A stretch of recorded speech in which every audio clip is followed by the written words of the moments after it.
지난 시간에 이어서 음, 운송 시스템에 대해서 계속 진행하겠습니다.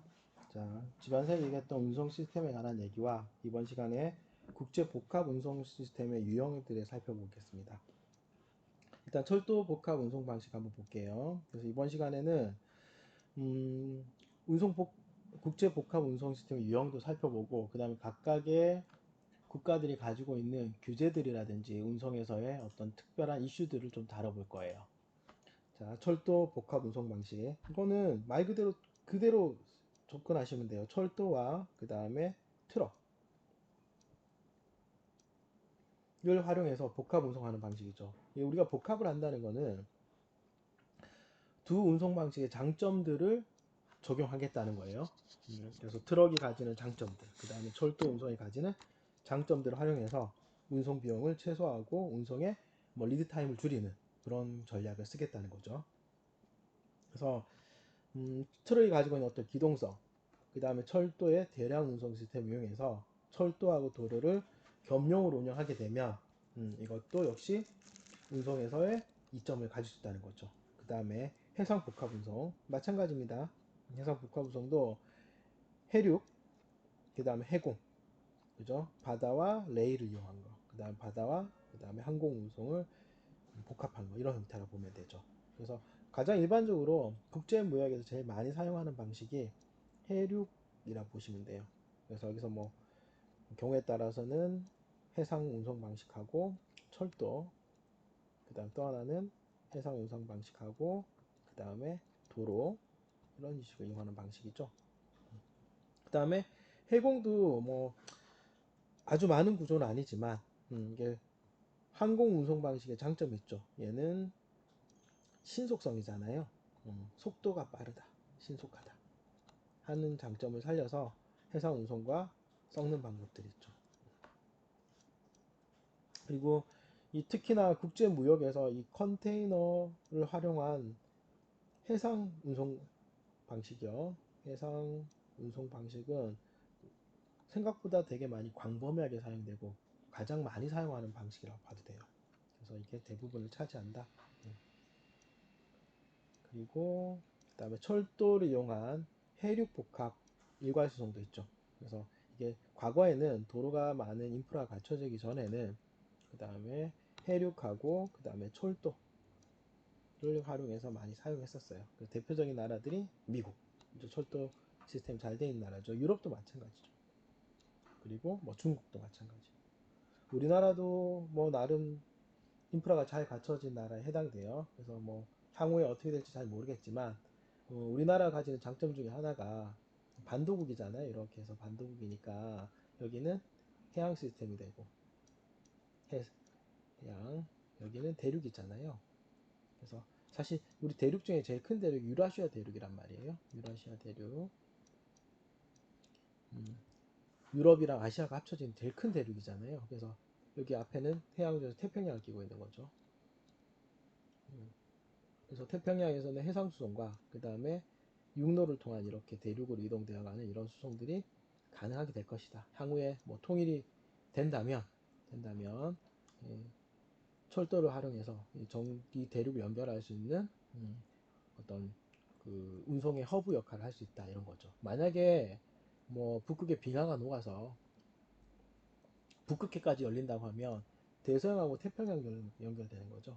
대서양과 태평양이 연결되고 그럼 해상과 우리 가장 큰 대륙에다 유럽이 동시에 연결되는 구조라고 보셔도 돼요. 그래서 이런 것들이 가능하다. 우리나라도 뭐 나름대로 운송 시스템은 잘 돼 있는 나라에 속하는 거죠. 그리고 이제 규제에 관한 얘기들을 볼게요. 사실 운송과 관련되는 것들은 철도라든지 항만, 항공, 그 다음에 도로 이런 거 관련이잖아요. 그래서 사회 인프라하고 관계되는 거죠. 이런 것들은 보통 일반적으로 공공재에 해당된단 말이에요. 철도도 공공재고 도로도 공공재예요. 그다음 항만시설도 마찬가지죠. 그래서 주로 국가가 관여하게 되죠. 국가의 소유이거나 또는 국가가 운영하는 방식일 거예요. 그러다 보니까 여기에는 항상 뭐가 들어가죠? 규제가 있는 거죠. 규제도 있고 그 다음에 어떤 정치적 상황도 있을 거고 이런 것들이 다 반영된다고 보시면 돼요. 그래서 운송에서 운송의 각각의 운송이 가지고 있는 장점도 중요하긴 하지만 운송에서는 음, 무역 과정 중에서 각각의 나라가 가지고 있는 어떤 규제라든지 이런 것들에 대한 것도 같이 살펴봐야 되는 거죠. 그래서 뭐 최근 들어서는 공공의 이익을 우선시하는 경향으로 바뀌게 있기 때문에 과거에 많은 규제들이 많이 완화되고 있기는 해요. 그럼에도 불구하고 뭐 정치적 이유 때문에 뭐 그 공산주의나 또 자본주의와 관련된 이런 것들과 관련돼서 정치적 문제로 인해 생기는 어떤 규제들도 많이 존재하기는 해요. 그래서 운송산업은 대부분 국가의 통제를 받는 거죠. 경제적 통제를 받게 되고 이게 통제가 생기게 되면 항상 비효율이 같이 따라온다고 보시면 돼요. 우리가 큰 개념 중에 하나가 시장이라고 하면 우리가 효율성이라고 이해하면 되고요. 그 다음에 비시장이 바로 통제죠, 통제. 국가가 관리하는 거죠. 그러면 사실 비효율성이 발생될 수밖에 없어요. 그래서 이렇게 받아들이면 돼요. 그래서 국가에서 관리하게 되면 그만큼 비효율성이 발생되게 되고 이 비효율성으로 인해서 비용이 증가하는 거죠. 비효율성은 비용이 증가를 이어져요. 비용이 증가하게 되면 편익이 감소하게 되는 거죠. 그래서 이런 것들을 줄이기 위해서 비용 감소나 편익의 감소를 줄이기 위해서 우리는 어떻게 하고 있다? 민영화나 자유화를 하고 있다는 거죠. 통제를 완화한다는 거예요. 규제를 완화하는 거는 그렇게 해서 규제가 완화되면 다시 뭐가 되는 거죠? 비효율성이 감소하게 되는 거죠. 그렇게 되면 편익이 증가한다. 그래서 자유경쟁시장의 형성을 허락하는 거죠. 이 자유경쟁시장이라는 게 뭐죠? 시장에 맡긴다는 거죠.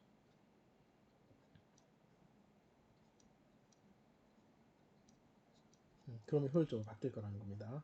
그래서 뭐 자원의 할당이라든지 그 다음에 운임의 결정, 가격이죠, 가격. 이거는 자원의 배분이에요. 자원 배분이나 가격, 그 다음에 서비스 배분 같은 것도 어디서? 이런 것들이 다 시장에서 결정돼요. 바꾸는 게 요즘 하고 있는 작업들이죠. 그래서 규제를 점점 줄인다는 겁니다.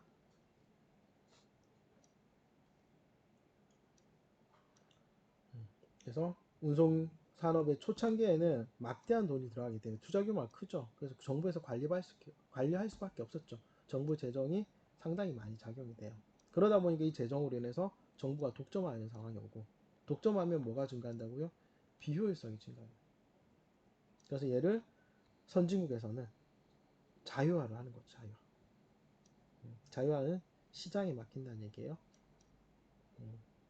그러면 독점이나 독과점으로 발생될 수 있는 편익 감소를 이거를 낮추는 거죠. 편익을 증가하게 만드는 거고. 그 다음에 뭐 다양한 방식들 시장에서 만들 수 있는 공동 운항이라든지 운임 설정이라든지 이런 것들을 좀 자유롭게 해서 효율성을 증대시킨다. 이게 바로 규제 완화의 장점입니다. 그래서 미국의 항공산업도 보시면은 민영화는 주로 미국은 민영화를 많이 하죠. 그래서 1970년대는 항공산업 규제 완화가 시작됐고 그 다음 1980년대 자율경쟁체, 트럭의 자율경쟁체제가 도입됐고 그 다음에 철도산업도 자유화해요. 그 다음에 1984년 되면 해운법도 해상운송도 좀 완화하는 거죠. 그래서 이런 완화를 통해서 규제가 줄어들게 되면 효율성이 증가하게 되고 이 효율성의 증가가 운임의 감소를 일으킨 거죠. 그러면 당연히 운송 서비스가 증가하게 되고 좀 더 활성화될 것이다 하는 게 규제 완화의 목표입니다. 이런 식으로 해서 많은 나라들이 규제를 완화하고 있고 그 다음에 점점 민영화를 하고 있지만 그럼에도 불구하고 이게 국제 간 거래인 경우에 특히 무역 같은 경우에는 그럼에도 불구하고 많은 규제들이 좀 남아있는 경우가 많아요. 그래서 우리가 항공 서비스를 이용한다든지 또 해상 서비스 이용할 때 뭐 세금 관련되는 통관 절차도 있고요. 수수료 관리도 있고 이런 여러 가지 관리들에서 생기는 규제들이 아직까지는 많이 존재하는 거죠. 물론 이런 규제들을 없애기 위해서 여러 가지 경제 체제 연합을 만들기도 하지만 그럼에도 불구하고 아직까지도 많은 정치적 이유 또는 군사적 이유로 규제들이 존재하고 있습니다. 민영화에 대한 얘기인데 이거 민영화는 긍정적인 부분도 있고 부정적인 부분도 존재해요. 그러니까 긍정적인 부분은 민영화를 통해서 뭘 할 수 있냐면 효율성을 높일 수 있는 거죠. 효율성을 증대할 수 있는 거고, 부정적인 부분은요, 돈 되는 사람만 한다는 거죠. 돈이 안 되면 하지 않는 거죠. 그래서 보시면은 영국 항공사라든지 그 다음에 독일 항공사죠. 이런 그 다음에 뭐 알리탈리아, 이탈리아 항공사들, 에어프랑스 마찬가지죠. 이런 것들은 전부 민영화, 매각해서 정부 소유에서 민간 소유로 바꾸는 경우. 그 다음에 일부 매각을 통해서 정부의 규제력을 완화시키는 거죠. 그래서 결국은 민영화라는 거는 규제를 완화하는 방식이다.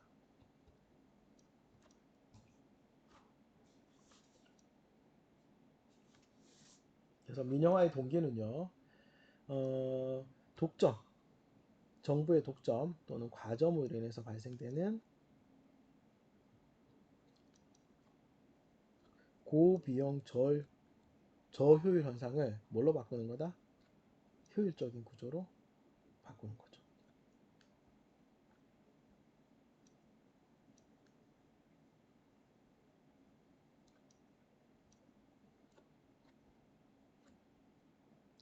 그래서 보통 국가 기관들은 경쟁을 잘 못하죠. 왜냐면 관료화되어 있기 때문에. 그래서 얘를 민영화시키면 시장 경쟁을 통해서 민영화를 해서 시장 경쟁을 통해 가지고 효율성이 증대된다는 거죠. 그다음 철도산업 민영화도 보면 이것도 운영하고 그다음에 운영을 분리하는 경우도 있긴 한데 이유의 경우는 정부 소유의 철도를 사회 간접자원으로 보유하더라도 민간은 누구나 운영할지 철도 사업 운영할 수 있는 거죠. 그러니까 레일은 국가 소유이긴 한데 철도 사업 자체는 민간이 운영할 수 있게 해놓은 거예요. 스페인은 또 그렇지 않아요. 스페인은 철도와 그 다음에 철도 운영을 철도와 그 다음에 그 철도를 활용한 어떤 철도 운영 부분을 분리하지 않고 그대로 가지고 있는 나라도 있어요. 그래서 각각의 국가들마다 경제적 상황, 그 다음에 환경적 상황에 따라서 조금씩 다 다르다고 알고 계시면 돼요. 그래서 보통 민영화의 목적은 민영화를 하는 건 효율성이죠. 그래서 경제적 측면에서는 효율성이에요. 효율성을 해서 편익을 증대한다. 얘는 효율성이죠. 시장 경제에 맡겨서 효율적으로 해서 편익을 증대한다. 정치적으로는요, 재정 부담이나 관리를 경감하는 거예요. 왜냐하면 얘를 관리하는데 돈이 많이 들잖아요. 정부는 비효율적이니까 비용이 많이 발생된다고요. 비효율성 때문에 발생되는 어떤 이 비용들을 누가 담당하는 거죠? 재정 부담으로 오는 거예요. 그래서 이런 재정 부담을 줄이고 관리 비용도 들겠죠? 관리 비용도 발생될 거예요. 관리 비용들도 역시 줄이는 방향으로. 이런 이유 때문에 정부들이 민영화를 하는 겁니다. 그래서 민영화를 통한 효과들을 조금 살펴보면 일단 효율성이 가장 중요한 효율성이에요. 그 다음에 추가적인 개발을 위한 어떤 재원을 확보하는 거죠. 왜냐하면 정부가 소유한 경우는 이게 예산으로 진행되잖아요. 예산인 경우에는 예산을 심의하고 하는 과정들이 있잖아요. 그러면 좀 단계도 늦어지고 의사결정이 어려워요. 그걸 줄이는 방식이 바로 민영화인 거죠. 민영화를 하게 되면 효율적으로 재원 확보가 가능해지고 그 다음에 의사결정 과정이 좀 빨라지는 거죠. 그 다음에 경영 능력도 정부는 기업을 경영할 수 있는 능력이 좀 부족하죠. 관료적이란 말이에요. 우리가 정부가 소유하게 되는 경우에는 정부는 관료죠. 관료죠. 그래서 경영 능력이 떨어져요. 그래서 민영화에서 경영 능력 향상시키고 그 다음에 정부의 어떤 재정적 부담도 줄이고 여기 관료적 정치적 영향력도 줄이는 거죠. 이게 바로 민영화를 하는 목적이에요. 그 다음에 결과적으로 경제적 편익이 증대되더라. 그래서 이런 것들이 국민들한테 또는 이걸 활용하는 사람들한테 이익이 돌아가는 거죠. 그 다음에 이게 민영화를 통한 어떤 긍정적인 부분이라고 하면 사실 민영화가 문제점도 있는 거죠. 그 문제점도 간단하게 좀 살펴볼게요. 첫 번째는 이 운송산업이 그 정부가 소유할 거나 독과점인 이유 중에 하나가 얘는 공공재라 그랬잖아요. 여러 사람들이 사실은 비용을 지불하지 않고 쓸 수 있는 거죠. 그죠? 우리가 도로를 사용하는데 물론 고속도로 같은 경우에는 고속도로 통행료를 사용하지만 일반적인 도로들은 저희가 사용료를 쓰질 않잖아요. 정부 예산을 사용하기 때문에. 그러면 도로를 많이 사용하는 사람이나 도로를 적게 사용하는 사람이나 사실은 동일하게 부담을 하게 되는 거죠. 그래서 공공재 성격이 강해요. 그래서 공공 서비스 기능을 하고 있는 건데 이런 기능들이 좀 저하될 이유가 있는 거죠. 그러니까 돈이 되는 곳은 투자를 하고 돈이 되지 않는 곳은 투자하지 않게 되기 때문에 돈이 안 되는 부분에는 아예 서비스가 제공되지 않겠죠. 그런 문제들이 또 발생될 수 있는 거예요. 그 다음에 민영화를 통해 가지고 공부분의 독점이 이렇게 넘어가는 경우가 있어요. 오히려 독점인 경우에는 공공인 게 훨씬 낫죠. 왜냐하면 공공이라고 하면 공익의 문제들이 있기 때문에 공익 우선이거든요. 그래서 어차피 독점이라고 하면 음, 정부가 독점하는 게 낫지 민간이 독점을 하게 되면 더 나쁜 상태로 가요. 이렇게 되면 편익이 감소하게 돼요. 그래서 단순하게 그냥 독점 부분이 독점인 것들이 정부에서 민간으로 넘어가는 거는 그렇게 좋은 과정이 아니라는 거죠. 그 다음에 이게 소유하고 운영이 분리되는 게 또 문제긴 해요. 사실 소유는 그 철도 같은 거는 소유가 국가잖아요. 그죠? 정부가 되고 국가가 되고 운영은 민간이 된다고 하면 이게 요 사이에 일어난 어떤 의사결정 문제, 정보 전달 문제, 결정이나 정보의 이동이나 이런 것들이 자유롭지 않을 거예요. 그 협조가 좀 어려운 상황들이 오겠죠. 이게 또 민영화의 또 단점이기도 해요. 그래서 공공재 성격을 가지고 있던 운송 수단에 대해서 민영화를 하게 되면 돈을 많이 내는 사람들이 많이 이용하게 되고 그다음 돈을 적게 내는 사람이 적게 이용하게 되는 공공재의 성격이 이게 이용자 차별이라는 게 결국 뭐냐면 공공재의 성격이 사라지는 거죠. 그리고 독과점을 구축하는 민간에 의해서 독과점이 구축되는 그런 현상들도 나타날 수 있다. 이게 또 민영화의 단점이기도 해요. 그 다음 자유와 민영화의 어떤 전망들을 좀 살펴볼 건데 전체적으로는 규제를 완화한다 그랬죠. 완화하고 민영화를 지속하게 돼요. 왜냐하면 사회적 편익을 높이기 위해서 규제를 완화하고 민영화를 진행하고 있어요. 그렇게 해서 뭘 완성하는 거죠? 음, 경쟁력 강화라는 거는 효율성을 증대한다는 얘기인 거죠. 그죠? 물류 관리의 효율성을 증대하겠다라는 게 어, 목적이라 보시면 돼요.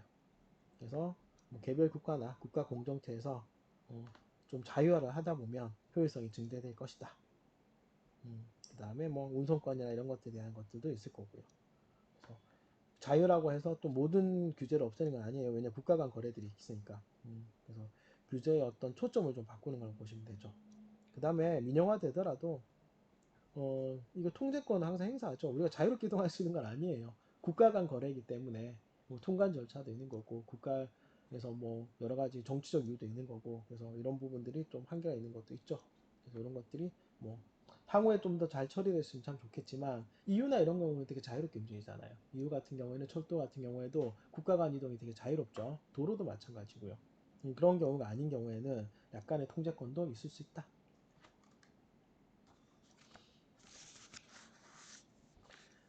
그다음 직접 통제, 그 통제에 대해서 조금 더 자세히 살펴볼 건데 직접적인 통제들이 뭐가 있는지 한번 볼게요.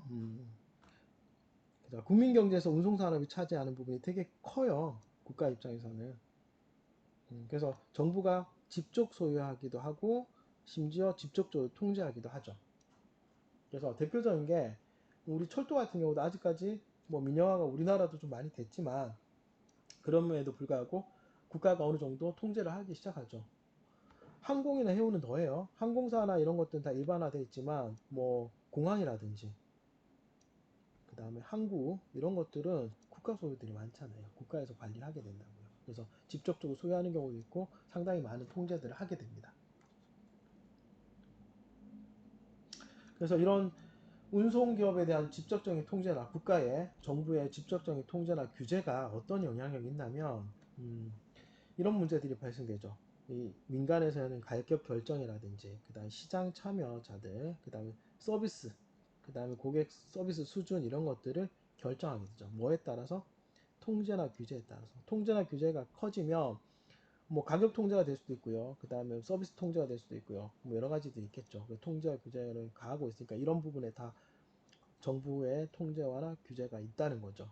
그래서 정부의 승인을 받도록 해서 혹시나 생길 수 있는 민영화를 통해서 민영화의 어떤 단점들을 보완하는 차원에서도 역시 통제와 규제를 하고 있다는 거예요. 뭐 정치적 이유뿐만 아니라 민영화에서 발생될 수 있는 어떤 단점을 보완하기 위해서 정부가 가격이라든지 시장 참여라든지 뭐 서비스 수준들을 통제나 규제를 하고 있는 거죠. 그래서 독과점을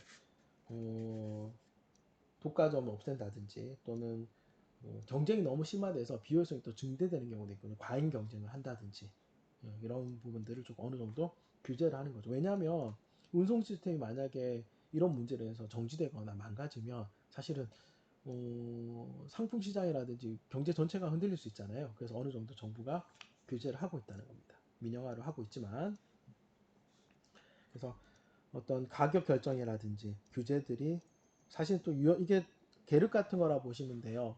규제가 심해지면 비효율성이 증대하고요. 그 다음 규제가 너무 없어지면 과잉 경쟁으로 인한 비시장 효과가 나타나거든요. 시장에 또 단점들이 있단 말이에요. 그래서 이걸 적절하게 필요한 만큼 통제와 규제가 일어나야 된다는 겁니다.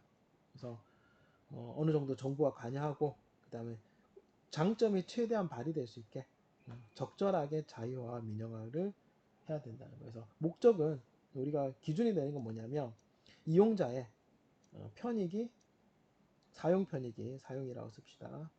사용 편익이 극대화될 수 있게 극대화될 수 있는 방법들을 선택한다는 거죠. 그래서 여기서 자유화, 민영화와 정부의 규제, 그 다음에 통제 사이에서 우리가 어떻게 결정할 것인가 하는 부분들을 편익의 극대 방법에서 선택을 해야 된다는 겁니다. 그래서 뭐 보통 우리가 관련된 뭐 철도 산업도 마찬가지, 도로도 마찬가지고 이런 것들 전부 다 사회 간접 자본이라 그러잖아요. 직접적으로 연결을 두진 않지만 되게 중요한 부분이죠. 그 도로라든지 교량이라든지 공항이라든지 항만이나 철도 같은 것들은 사실 대부분 공공재 성격이 강해요. 그래서 주로 건설이나 유지도 국가에서 하죠. 그래서 뭐 항공 같은 경우 항공 관제도 하는 거고 날씨 예보라든지 그 다음 도로는 준설이라든지 항로 유지라든지 이런 것들은 전부 다 국가에서 어느 정도 통제를 하고 있는 거죠. 그래서 100% 민영화했을 때 생기는 단점들 도로 같은 경우도 필요한 도로만 만들 거니까 그렇지 않고 전체적으로 사회가 잘 운영될 수 있도록 국가가 관여한다는 겁니다. 그래서 이런 세금을 통해서 그죠? 이거 재원을 마련을 세금을 하겠죠. 자동차세나 유류세나 통행세를 이용해가지고 얘로 국가의 재원을 만드는 거죠. 재원을 해서 여기다가 그래서 이런 재원들은 사실 공공재 성격이 강하기 때문에 뭐 사용한 만큼 내는 경우도 있죠. 대부분은 세금 형태라고 보시면 돼요. 그래서 사용하는 수준과 관계없이 어느 정도 일괄적인 세금 형태라고 보시면 됩니다. 그 다음에 최근 들어서 조금 나오는 것 중에 하나가 이 환경이나 안전 규제에 대한 것들도 좀 의미가 높아졌어요. 그래서 사실 환경 같은 경우는 이 기업 입장에서는 이 환경 보존을 하기 위해서는 많은 비용이 들어가거든요. 뭐 긴 시간으로 장기간으로 보게 되면 이것도 편익이 분명히 환경에 대한 규제를 통해서 편익을 얻을 수 있지만 단기간을 볼 때는 이게 비용이란 말이에요. 환경에 대한 것들은. 그래서 비용으로 처분되기 때문에 대부분 환경에 대한 규제는 생각하지 않는다고요. 그래서 이런 것들이 바로 정부의 역할이 되는 거죠. 환경 규제나 안전 규제를 통해 가지고 법으로 규제하는 거죠. 법률을 가지고 규제를 통해서 앞으로 발생될 수 있는 환경의 문제라든지 안전의 문제들을 줄이는 겁니다. 그래서 이런 규제들이 존재한다. 그래서 관련 법규를 통해서 만드는 거죠.